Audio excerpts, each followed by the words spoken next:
함께 나눌 말씀은 요한일서 5장 1절에서 5절까지 말씀입니다. 제가 가진 성경으로는 신약 성경 392면에 있습니다.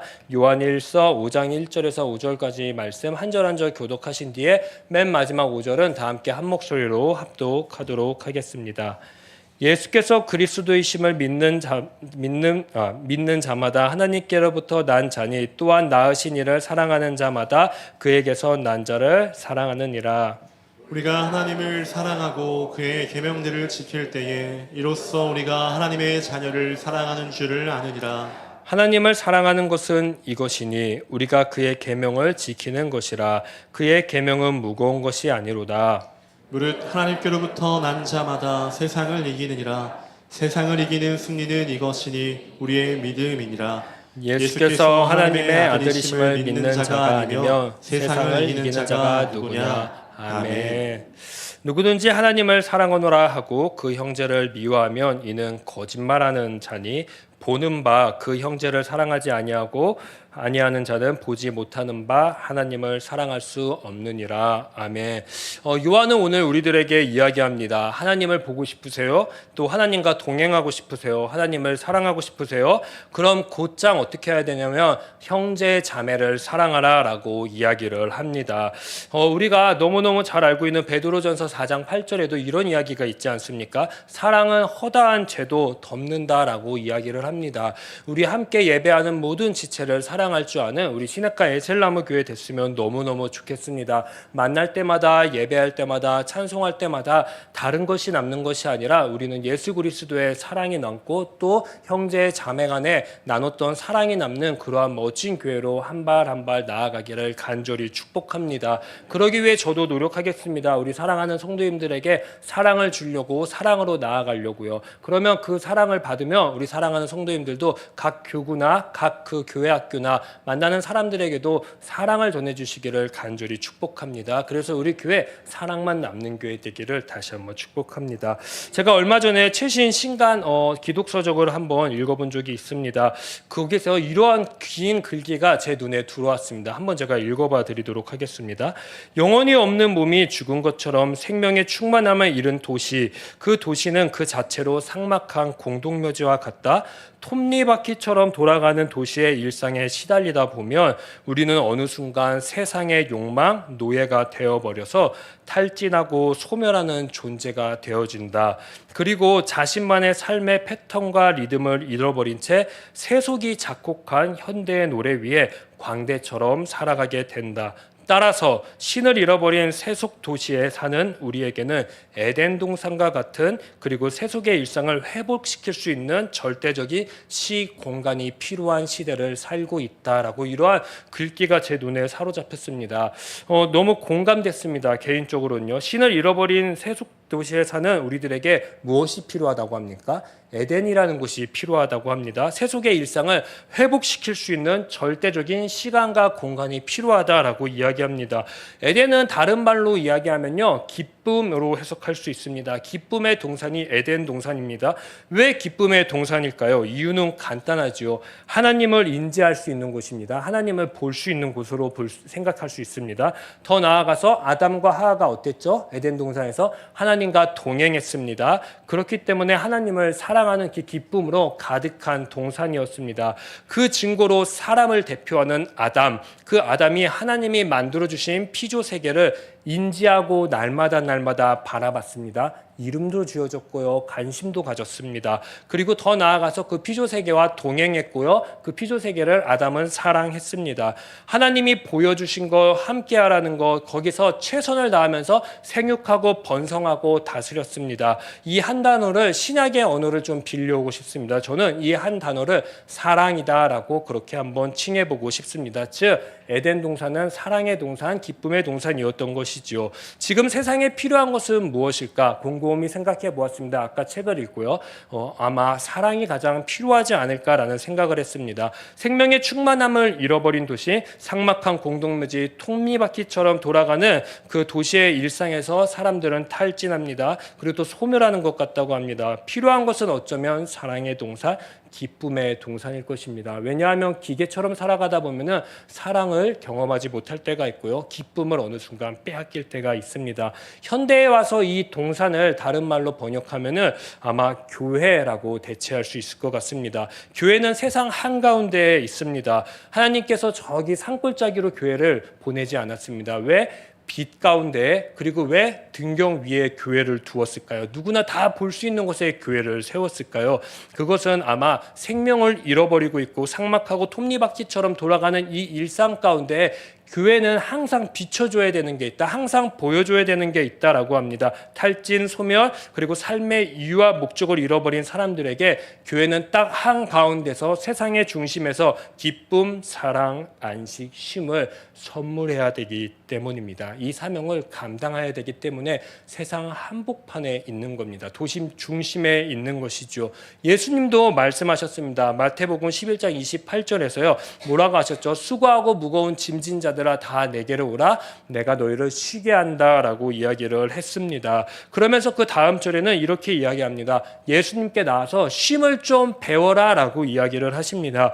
배움은 어떨 때 배울 수 있죠? 누군가 공급해 줘야지 우리가 이걸 배울 수 있구나라는 것을 알 수 있습니다. 배움은 공급해야 습득을 받는 것입니다. 교회가 쉼을, 사랑을, 기쁨을, 안식을 날마다 공급해 줘야지 예수님이 가르쳐 주신 것을 교회에 와서 배울 수 있는 것입니다. 습득할 수 있는 것입니다. 한번 좀 생각해 보면 좋겠습니다. 그런데 세상은 교회와 다를까요? 아니면 같을까요?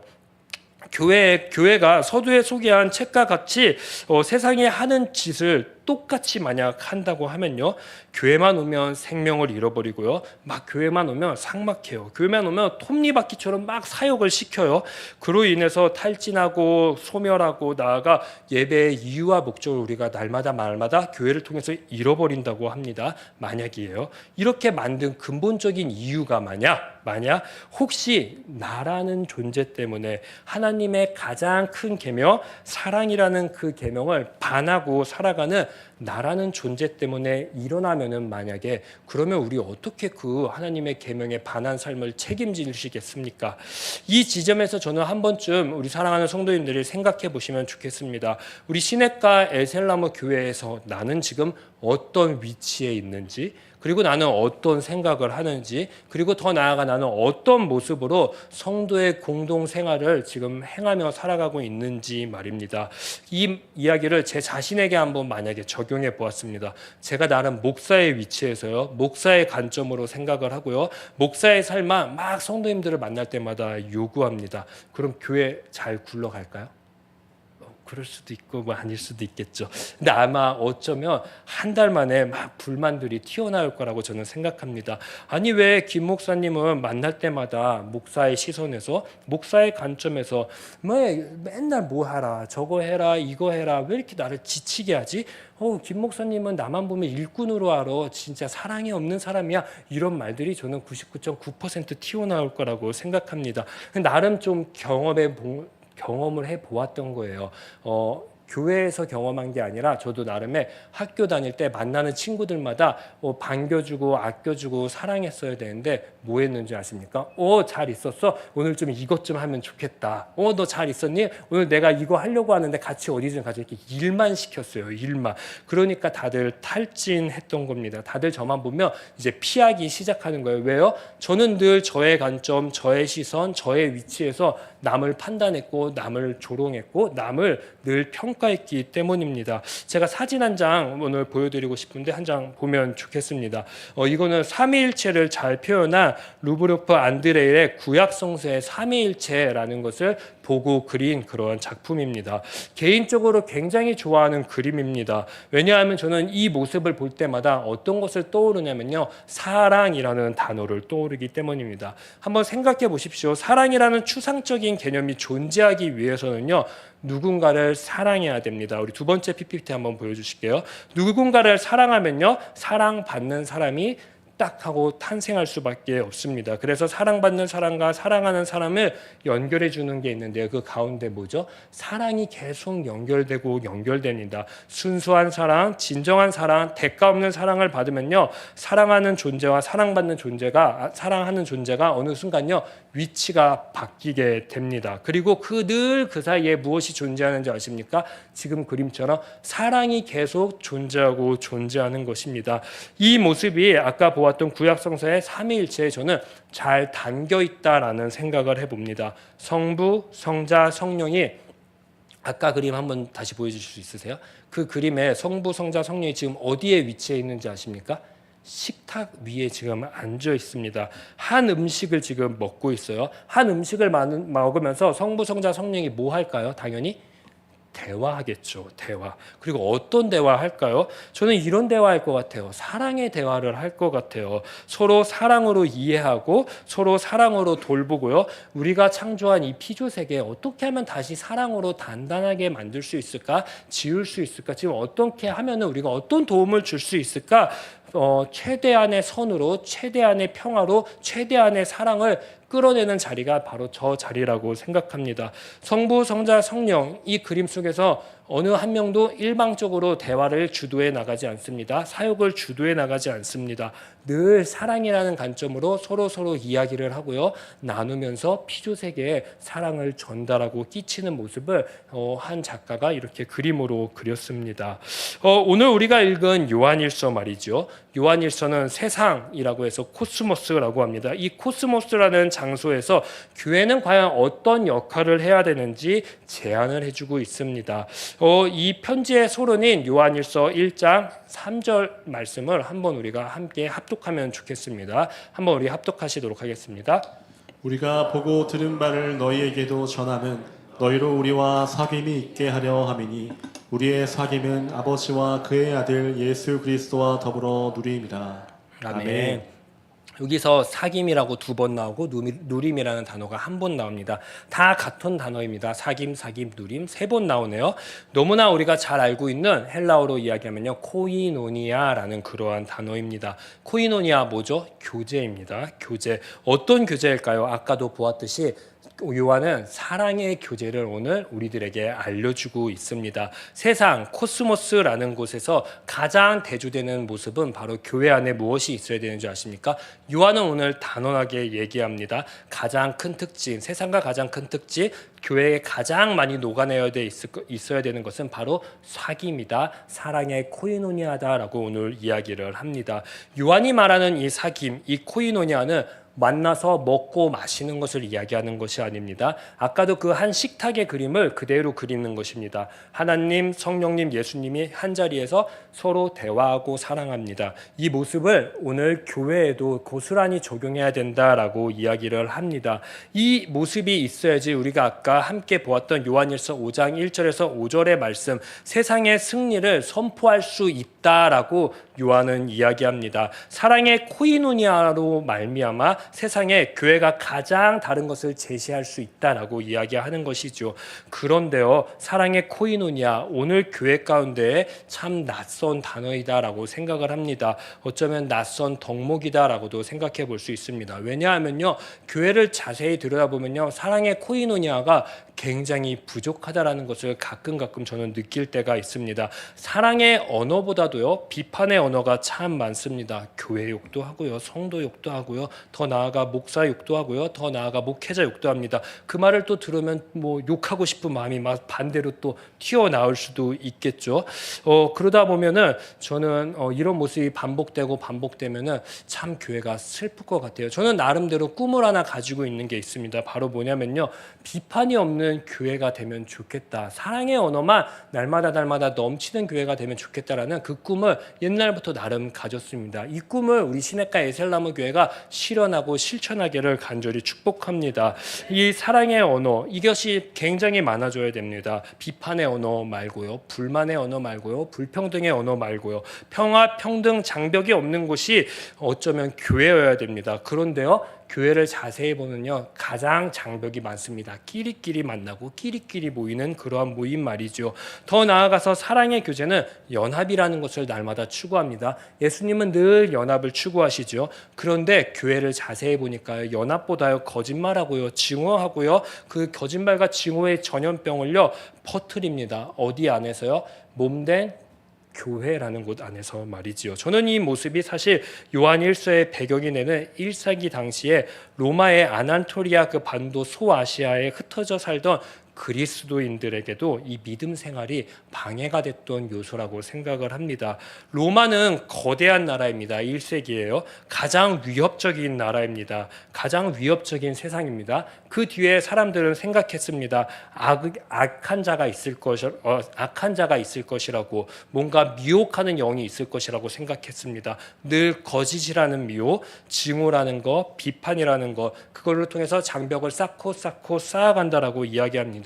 그것들을 만날 때마다 1세기 그리스도인들은 어땠을까요? 신앙생활 하는데 당연히 장벽들이 생겼을 것입니다. 우리들의 믿음에 금을 가게 하는 그러한 것들이었습니다.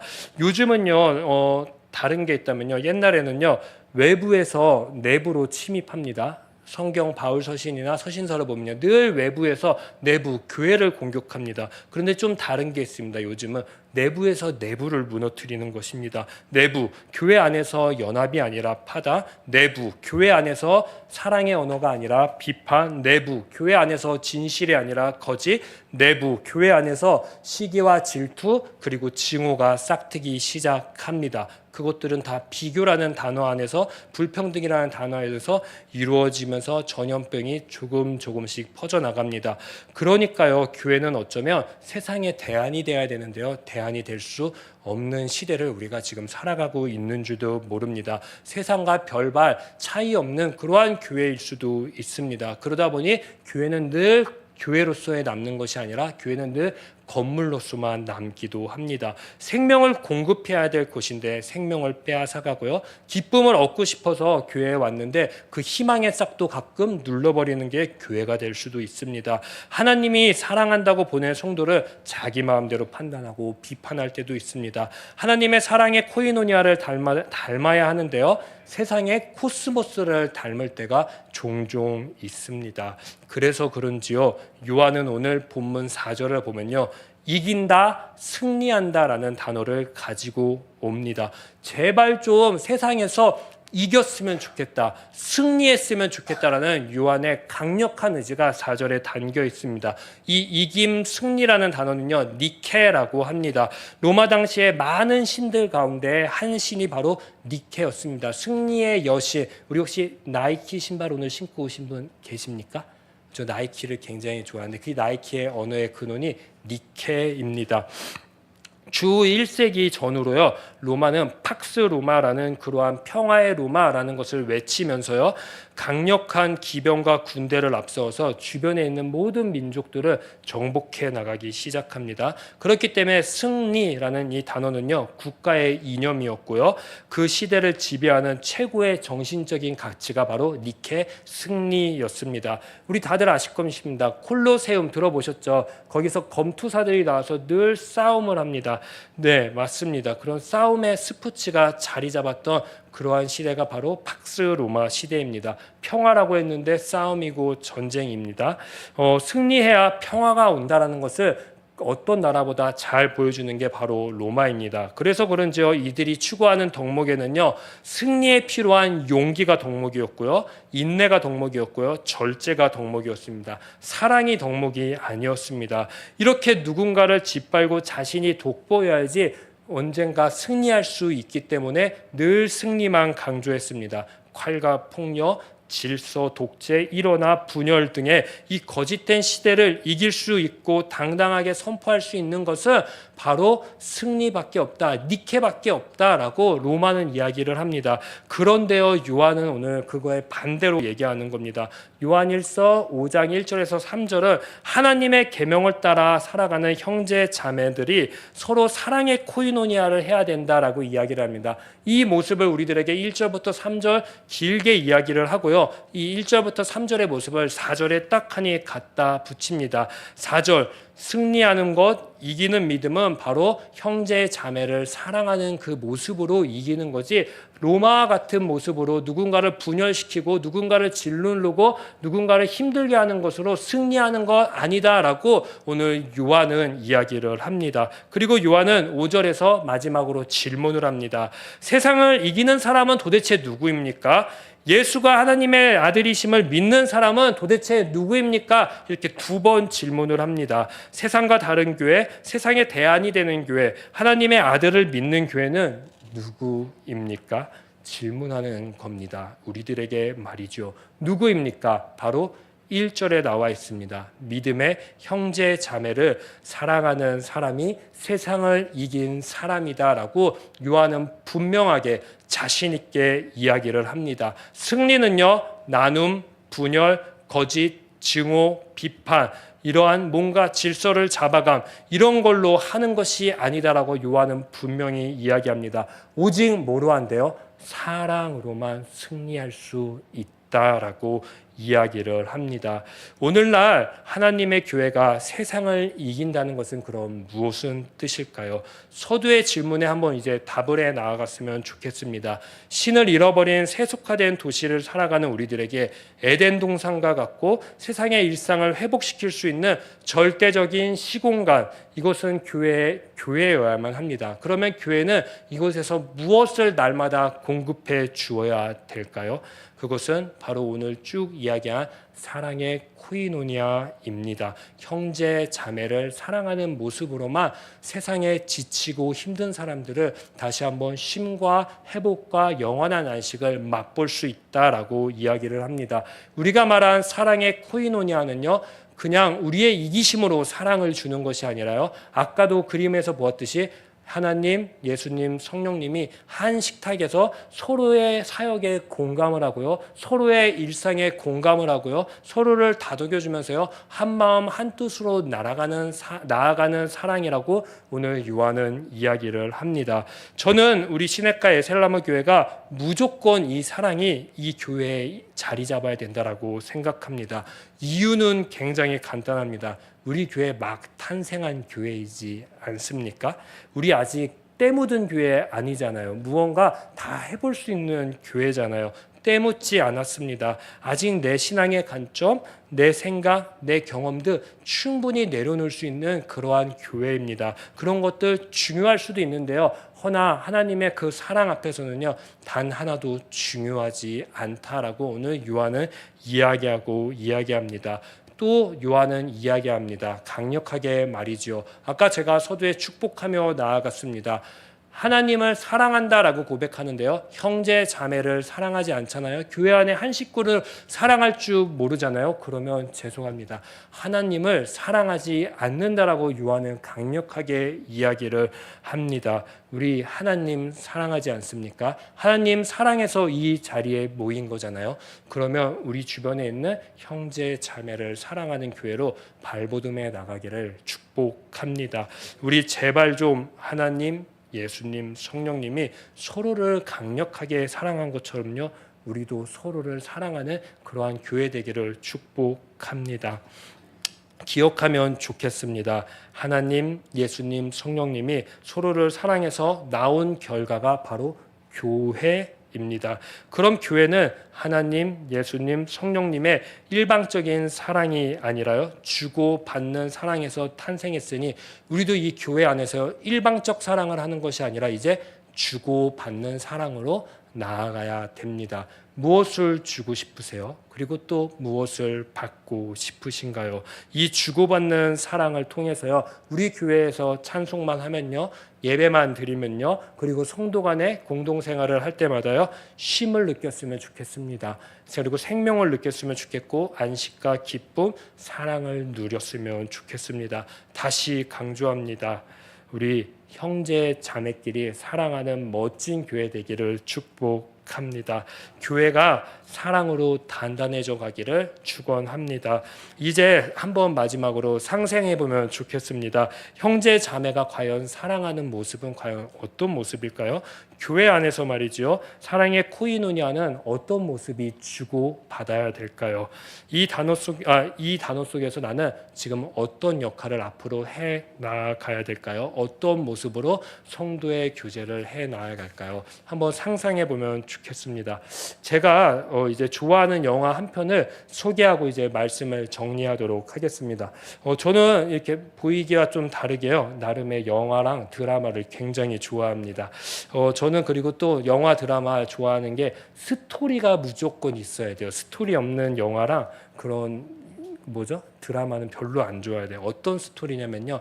멜로랑요 로맨스 장르를 굉장히 좋아합니다. 진짜예요.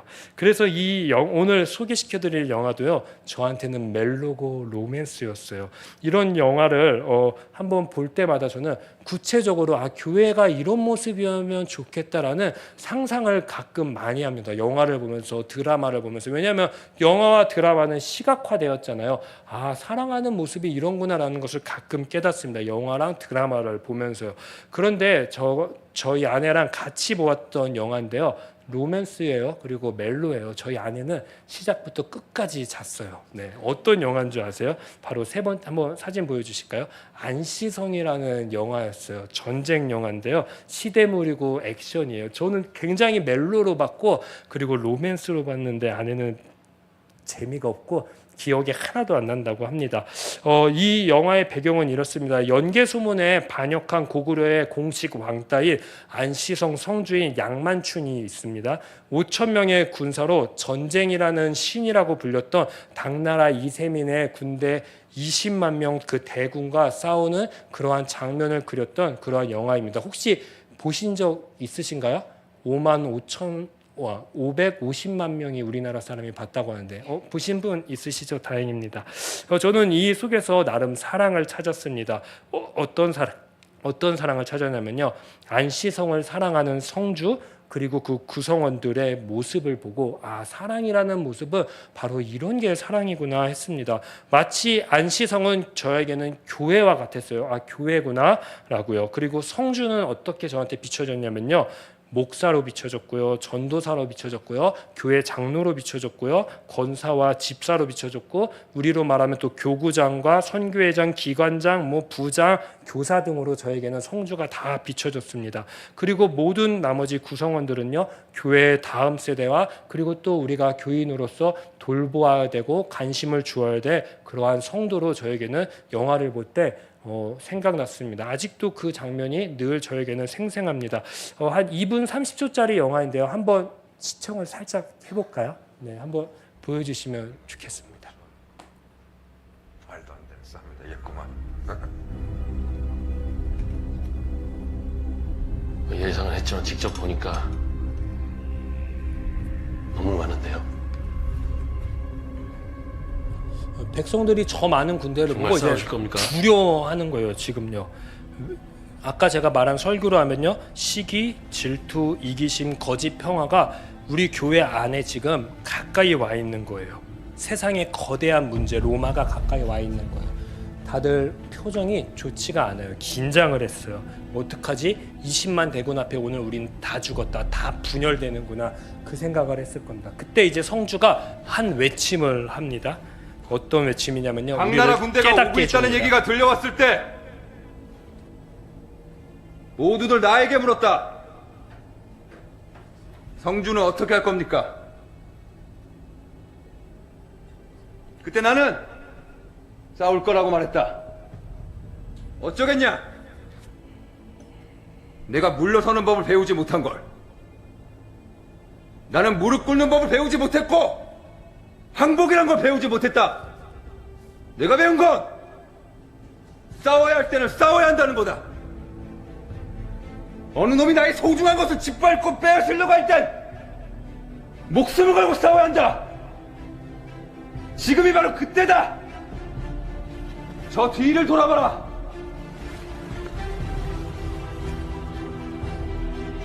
안시성 사람들,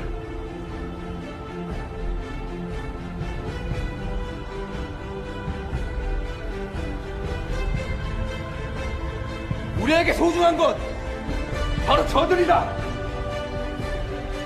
저들을 지키기 위해 싸우자. 싸우자!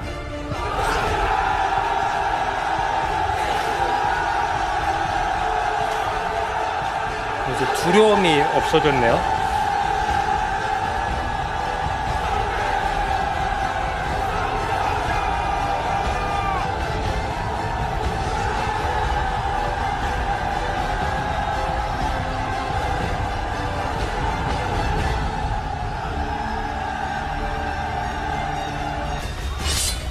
자기 자리를 지켜라. 네, 이렇게 제가 편집을 해보았는데요. 한번 생각해보면 좋을 것 같습니다. 뭔가 두려웠어요. 뭔가 이제 교회가 계속 분열이 되어 아파요. 계속 공격을 받으니까요. 시기, 질투, 이기심, 거짓, 그리고 막 분란으로 다들 힘들어하고 있어요. 그런데요, 성주 한 명이 외치는 거예요. 어떻게 외쳤죠? 우리가 이곳에 모인 이유가 뭐냐? 창과 방패를 든 이유가 뭐냐라고 이야기를 합니다. 그리고 뒤를 돌아보라고 그래요. 우리가 지켜야 되는 사람이 보인다. 그건 뭐냐면 하나님이 보낸 사람이다라고 이야기를 해주는 것 같았어요. 저는 저 영화를 보면서요. 그러면서 서로 사랑해야 될 그 대상들이 저 뒤에 있지 않냐? 그러니까 우리 맞서 싸우자라고, 이기자, 승리하자라고 이야기를 합니다. 아까 싸우자라고 크게 외쳤습니다. 저는 이렇게 들렸어요. 진짜 영화를 볼 때요. 사랑하자라고 그렇게 진짜 들렸습니다. 그리고요, 마지막에 성주가 한 번 더 외치잖아요. 뭐라고 외쳤죠? 자기 자리를 뭐 하래요? 지키라라고 이야기를 해요. 저는 이 외침이 들렸을 때 이 생각을 했어요. 아, 우리가 지켜야 될 자리는 서로 사랑하는 자리이구나. 하나님의 코이노니아를 날마다 공급해 줘야 되는 자리이구나. 이 자리에서 우리는 지금 어떤 말을 내뱉고 있습니까? 사랑의 언어를 내뱉고 있습니까? 아니면 서로 비판하고 서로 부족한 거를 이야기하고 막 지적하고 그러면서 교회를 갈라놓고 있습니까? 만약에 그렇다면 오늘 이 시간에 그것들 다 포장해서 수고하고 무겁고 짐진 자들아 다 내게로 오라 하시 그 예수님 앞에 툭 던져놓으셨으면 좋겠습니다. 그리고 예수님에게 예수님 저 사랑만 좀 배우고 돌아가고 싶습니다. 그렇게 고백하셨으면 좋겠습니다. 영화 속의 성주 양만추는요, 목표는 성과 백성을 지키는 것이었습니다. 그래서 최고의 방어 시스템을 늘 구축했고요. 상대의 공격을 예상하고 기습적인 반격을 펼치면서 상대의 수많은 공격을 다 무력화했습니다. 아까 요한 1서의 배경으로 따지면요, 니케의 공격이 날마다 교회로 침투하고 들어올 때마다요, 교회는 그거를 다 무력화했다라는 거예요. 분열이라는 니케, 거짓이라는 니케, 불만이라는 니케, 위에서 아래로 늘 찍어 누르려고 하는 니케, 내 관점으로 누군가를 판단하려고 하는 그 니케, 그 니케가 들어올 때마다 어떻게 했다고요? 싸웠다고요. 이겼다라고 오늘 요한은 그 니케라는 단어를 다시 역으로 가지고 와서 이야기를 합니다. 싸워서 이길 수 있는 이유는 딱 하나입니다. 오늘 양만추는 안시성 사람들과 수많은 삶에서 연습을 했어요. 우리 어떻게 하면 성을 지킬 수 있을까? 안시성 주민들을 지킬 수 있을까? 그러니까 저는 우리 사랑하는 시냇가의 셀나무교회 오늘 금요기도에 오신 모든 분들에게 부탁합니다. 우리 연습합시다. 어떤 연습이요? 사랑의 언어가 나갈 수 있는 연습이요. 사랑의 코이노니아를 하는 연습을 날마다 내 자리에서 좀 하면 좋겠습니다. 그래야지 진짜 세상이라는 니케가 다가왔을 때 우리 당황하지 않고 그때 싸울 수 있고요. 이길 수 있습니다. 그걸 뭘로 이기냐면요, 사랑이라는 그 언어로 이길 수 있습니다. 삶에서 그 연습이 필요한 자가 먼저 있습니다. 아까도 보았듯이 성주입니다. 교회로 이야기하면요, 수많은 리더자입니다. 사진들 계속 쭉 보여주면 좋겠습니다. 성주는 어땠냐면요, 전쟁만 잘한 게 아니에요. 이렇게 밖에 나가서요, 삶에 힘들고 지친 어르신들도 돌봤고 함께 동고동락했고요. 또 성주민들과 함께 늘 땀 흘리고 함께 그들의 삶을 보살폈습니다. 그리고 성 안에 갓난아이가 태어나잖아요. 고기랑 술을 들고요 그곳으로 찾아갑니다. 그래서 막 이름도 어떤 이름을 지었냐 막 물어보고 왜 이렇게 누추한 곳까지 왔냐라고 또 이야기를 하면서 안시성 안에 있는 모든 사람들을 챙기고 보살핍니다. 안시성에는요 뭐가 없었냐면요 거짓도 없었고요 불평도 없었고요 불만도 없었습니다. 치고받고 싸우는 모습은 나름 있었어요. 그런데 그때 그 치고받고 싸우는 장면에서 안시성이라는 그 안시성이 딱 등장하면요 모든 싸움은 다 멈췄어요. 왜요? 그들의 작은 일상의 모든 것이 안시성보다 다 크지 않았기 때문이에요. 안시성 앞에서는 아무 문제가 되지 않았기 때문입니다. 영화 속 성주는요, 이 양만추는요, 전쟁만 잘하는 전문가가 아니었습니다. 그 누구보다도 성을 사랑했고요. 그리고 성 안에 있는 모든 사람을 사랑했던 진짜 리더자였습니다. 이유는 간단하지요. 성 안에 사랑을 주는 사람이 있기 때문입니다. 그리고 그 성 안에 나에게도 사랑을 또 받는 사람이 있기 때문입니다. 주고 받는 사랑으로 가득 찬 성의 사명과 그리고 삶의 이유가 양만춘에게는 안시성이라는 곳에 있었습니다. 마지막 사진, 한 번 더 사진을 보여줄게요. 그러기에 많은 사람들이 이 성주를 볼 때마다 이렇게 평가하는 거예요. 성주는 안시성 그 자체이다라고 다 평가를 해요. 저는 이 말이 이렇게 들렸어요. 교회 자체, 사랑 자체. 이 말이 우리 사랑하는 장로님, 우리 또 권사님, 우리 집사님, 우리 구역장님, 선교회장님, 많은 성도들이 서로 볼 때마다요. 우리 장로님만 보면은 교회 그 자체네, 사랑 그 자체네. 아니 우리 권사님만 보면 사랑이잖아. 그런 말이, 그런 평가를 듣는 교회 되기를 너무너무 축복합니다. 그러기에 당나라 군대가 이제 진짜 쳐들어왔고 토성을 막 쌓았어요. 성만큼. 이제 성을 넘으려고요. 그런데 여기 보이시죠? 사랑을 받았던 사람들이 이제 교회를 위해서, 안시성을 위해서 헌신하기 시작합니다. 목숨을 내놓기 시작을 해요. 근데 목숨을 내놓고 죽음 앞인데 표정이 어때요? 성동일 씨요? 밝죠. 기뻐요. 왜요?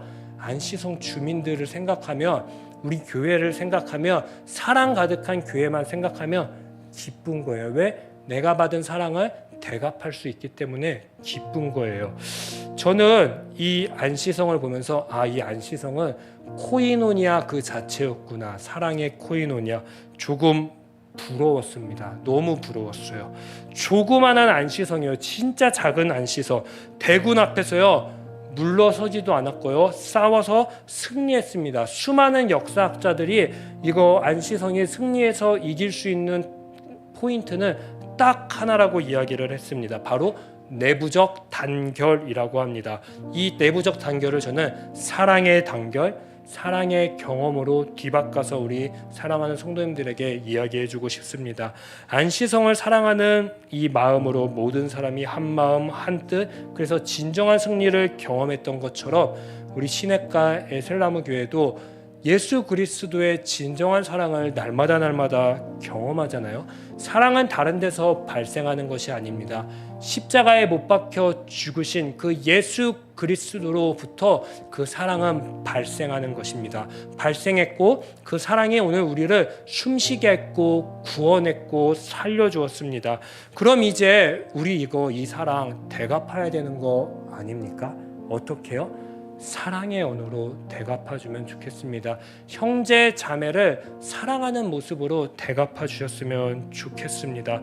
예수님이 십자가에 보여주셔서 누군가를, 나를 살렸던 그 사랑, 이 사랑이 이 세상에서 우리를 살게 했고요. 이제 나아가 세상도 분명히 살게 할 것입니다. 그리고 이 사랑만이 교회에 머물러야 됩니다.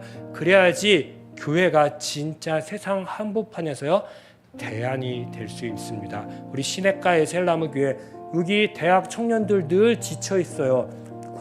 고시로요, 시험으로요. 그들에게 대안이 될 수 있는 거 다른 거 아닙니다. 저는 사랑이라고 생각합니다. 우리 교회만 오면 예수 그리스도의 사랑을 느꼈으면 좋겠고, 그 사랑을 성도 간의 교제를 통해서 다시 한번 돌려주시기를 축복합니다.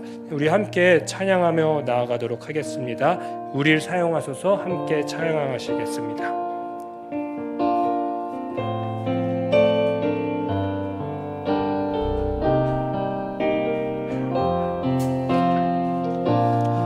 우리에게 소원이 하나 있네. 우리에게 소원이 하나 있네. 주님 다시 오실 그때까지 주님 다시 오실 그날까지 우리 가슴에 새긴 우리 가슴에 새긴 주의 십자가 사랑 나의 교회를 사랑케 하네. 주의 교회를 향한 우리 마음, 주의 교회를 향한 우리 마음 희생과 포기와 포기와 가난과 고난 하물며 죽음조차 우릴 막을 수 없네. 우리 교회는 이 땅의 희망 교회가 교회되게 교회를 교회되게 예배 예배되게 우릴 사용하소서. 우리 사용하소서. 진정한 풍의 날 오늘 임하도록 우릴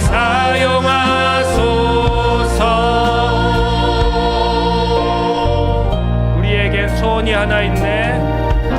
우리에게 소원이 하나 있네. 주님 다시 오실 그날까지 주님 다시 오실 그날까지 우리 가슴에 새긴 우리 가슴에 새긴 주의 십자가 사랑 십자가 사랑 나의 교회를 교회를 사랑케 하네. 주의 교회를 향한 우리 마음 주의 교회를 향한 우리 마음 희생과 포기와 가난과 고난 하물며 죽음조차 우릴 막을 수 없네.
기도하면 좋겠습니다. 주님, 우리 시냇가 에셀나무 교회가 사랑의 코이노니아가 가득한 교회 되게 하여 주시옵소서.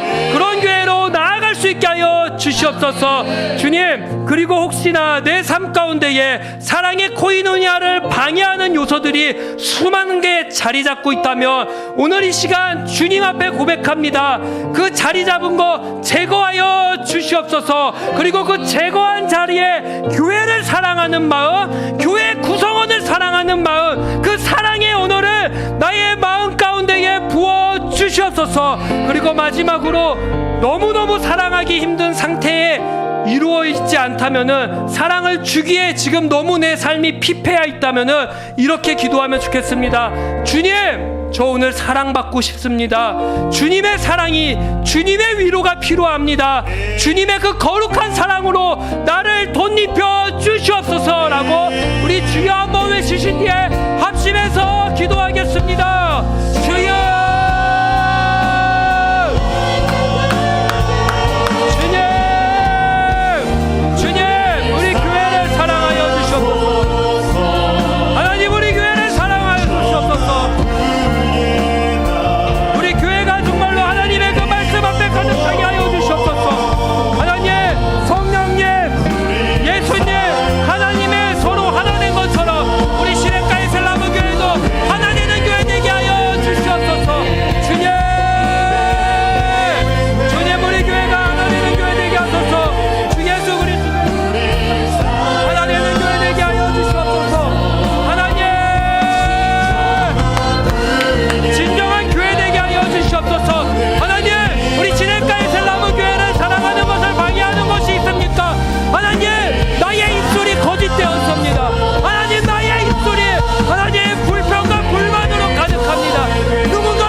우리를 사용하기 위해서 하나님 형제자매를 사랑하는 교회 되게 하여 주셔서 오늘 말씀하셨습니다. 하나님을 사랑하느냐? 그러면 눈에 보이는 형제자매를 사랑하라고. 눈에 보이는 것도 사랑하지 못하는데 어찌 눈에 보이지 않는 하나님을 사랑할 수 있느냐고 요한은 담론합니다. 하나님, 우리 진짜로 부흥을 꿈꾸고 하나님 회복을 꿈꾸고 안식을 꿈꾸고 쉼을 꿈꿉니까? 그러면 우리 안에 하나님을 사랑하는 그 사랑의 언어가 회복되게 하여 주시옵소서. 주님, 하나님, 우리 정말 교회를 아버지요 너무 내 마음대로 생각했습니다. 하나님, 너무 내 생각대로 생각했습니다. 주님 용서하소서. 하나님의 몸된 교회를 내 입술을 통해서, 내 몸짓으로 통해서, 내 눈빛으로 통해서 욕되게 한 것이 있습니까? 주님, 오늘 이 밤 생각나게 하시고 회개하게 하여 주시옵소서. 주님, 주님, 우리의 삶 가운데에 교회를 사랑하는 마음을 부어주시옵소서. 교회를 사랑하는 마음을 부어주시옵소서. 몸된 지체를 사랑하는 마음을 부어주시옵소서. 하나님, 오늘 우리가 이 자리에 왜 있습니까? 왜 예배합니까? 왜 이 자리 가운데에 하나님 나를 부르셨습니까? 그 이유는 하나님이 너무너무 사랑하는 우리의 형제 자매를 사랑하기 위해서입니다. 그거를 깨닫게 하여 주시옵소서. 그거를 깨달은 자가, 예수 그리스도의 십자가의 부활을 경험했다고 하는 자들이, 예수 그리스도의 그 십자가의 사랑을 경험했다고 하는 자들이 어찌 하나님 앞에서 하나님 늘 누군가를 욕하고 누군가를 비판하고 누군가를 헐뜯고 누군가를 깎아내릴 수가 있습니까? 하나님, 그러한 사람들이 있다면은 주님, 오늘 하나님의 그 거룩한 영으로 하나님 그들의 삶 가운데에 예수 그리스도의 사랑을 배울 수 있게 하여 주시옵소서. 하나님, 우리 시냇가의 셀라모 교회는 알지성의 그 모습처럼 한마음 한뜻 되게 하여 주시옵소서. 하나님, 우리가 정말로 하나님의 그 교회 안에서 그 목회자로서, 하나님 교회의 장로로서, 교회의 권사와 집사와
마지막으로 함께 기도하겠습니다. 우리 기도할 때 주님, 오늘도 우리의 각자의 기도 제목을 갖고 나왔습니다. 들어주시옵소서. 하나님의 그 사랑이라는 관점에서 사랑 안에서 들어주시옵소서. 교회를 위해 들어주시옵소서. 그리고 두 번째로 이곳 저곳에서 아프고 힘들어하는 성도들이 점점 많아지고 있습니다. 그들이 하나님의 그 사랑으로, 하나님의 돌보심으로, 하나님의 그 따스한 언어로 삶의 회복을 맛볼 수 있게 하여 주시옵소서. 그리고 그들의 삶 가운데에 내가 필요하다며 내가 달려갈 수 있는 거룩한 성도 되게 하여 주시옵소서라고 우리 각자의 기도 제목을 위해서, 그리고 오늘도 힘들어하는 우리의 지체들을 위해서 우리 주여 한번 외치신 뒤에 합심해서 기도하고 각자의 삶으로 사랑의 언어를 가지고 돌아가도록 하겠습니다. 함께 기도하겠습니다. 주여